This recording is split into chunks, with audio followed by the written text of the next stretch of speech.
all of a minute, didn't it? Because that was actually his first touch of the game. Incredible how they turned it around so late on.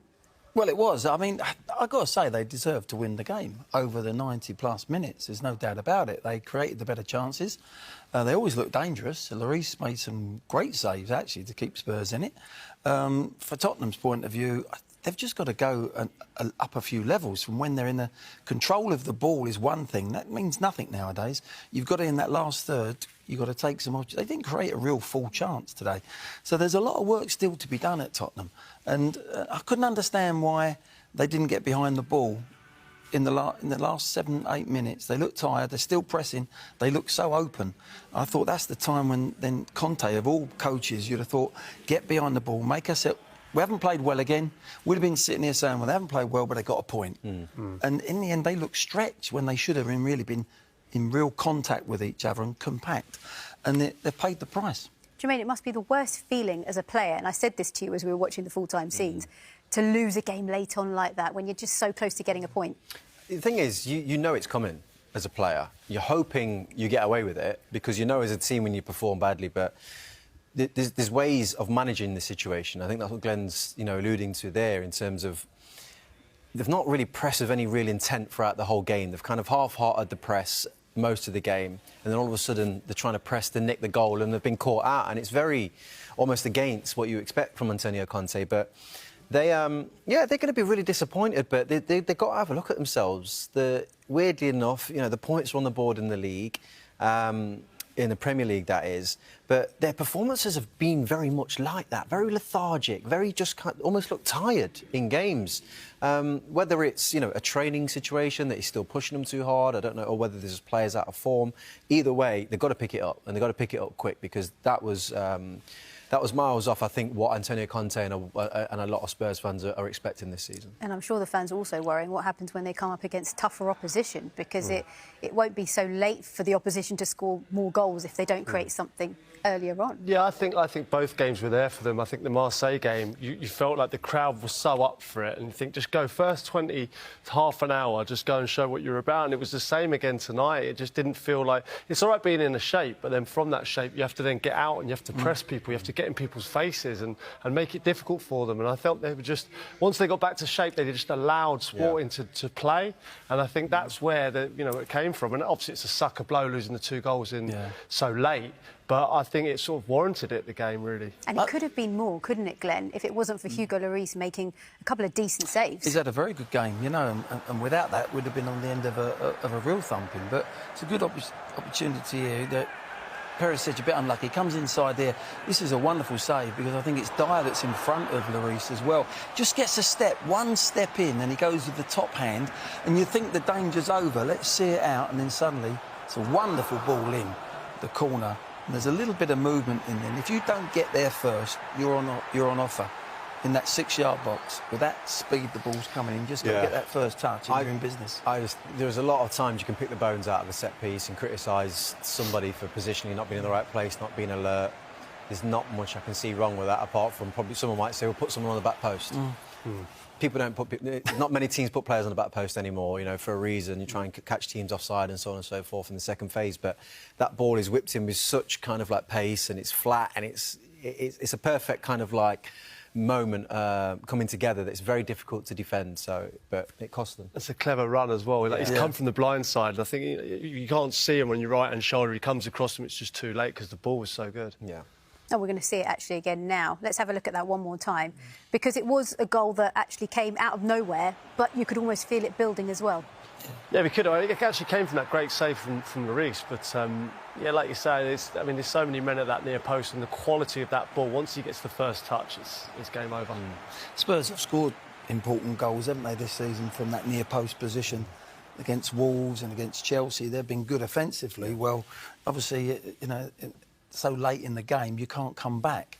It was difficult for them to come back from that position, but it's so important, set plays. Yeah, and it's, again, another example that we've seen tonight, is that when they do create chances, they need to make more of them, don't they, Jermaine? I honestly can't think of a clear-cut chance that they created tonight. That's the bigger concern for me.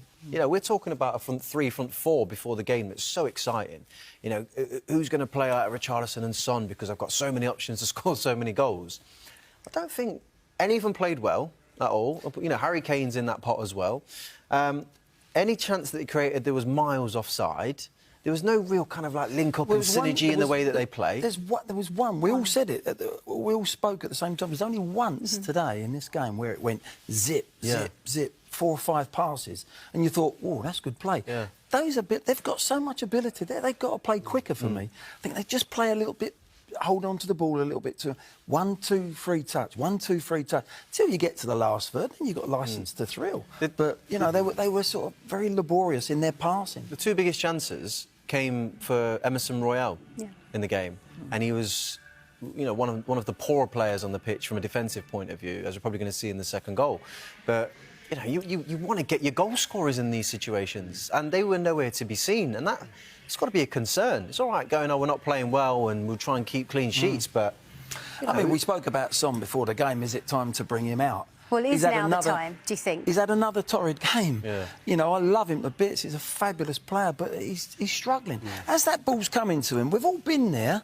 As it's coming to him, he's worried about his first. Whereas when you're in sync, when you're confident, you're not even worrying about that. You're thinking, what am I going to do next? Yeah. And Kulusevski, when he comes on, he looks the real deal, doesn't he? He looks like he raises everyone's tempo. So, you know, so look at. Yeah. Well, you mentioned the second goal. Let's have a look at it, Crouchy, because this happened, in the 93rd minute. And I don't think anyone quite saw this coming, Crouchy. Well, it was a nice first few touches for him. I have to say, obviously, from a defensive point of view, from Tottenham, very, very poor. But if we look at it first and foremost from a sporting point of view, after Gomez, it was a fabulous run, fantastic, but awful defending. You have to say, I'm not sure where Emerson was. Yeah.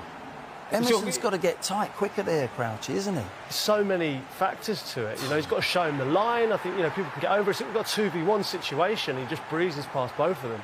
It's just loose. It's just really loose defending. It's not something that you associate with Antonio Conte's defenders in any way, shape or form. And as Crouchy said, it was coming. It was coming. It was deserved. And they had a couple of those moments, Sporting, where they went on little mazy runs and a little flimsy leg came out. You know, nothing assertive, nothing kind of that was sharp in their defending or their attacking, anything in the midfield that they can put anything together. You don't want to take these situations too far because it's very early on in the season, but it's quite disappointing when you're looking at them going, you're miles better than this.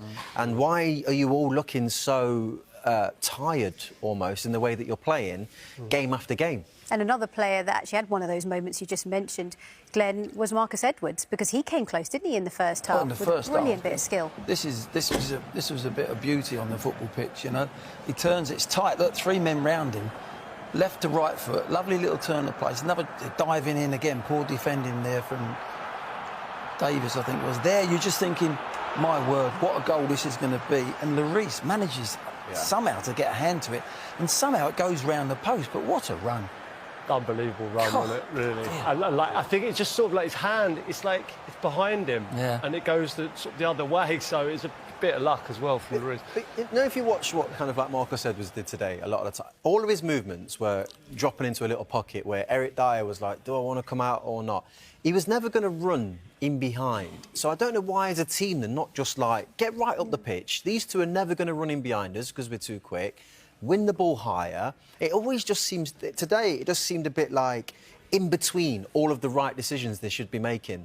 They're like a yard off coming out for Edwards. They're a yard off in midfield. They're a yard off up front. You know, everything's just not in sync at the minute. Are you surprised? I thought this game, they would be typical, get Harry back, get behind the ball and hit this team on the break. That's how I anticipated watching this game. They've gone from the first minute pressing high.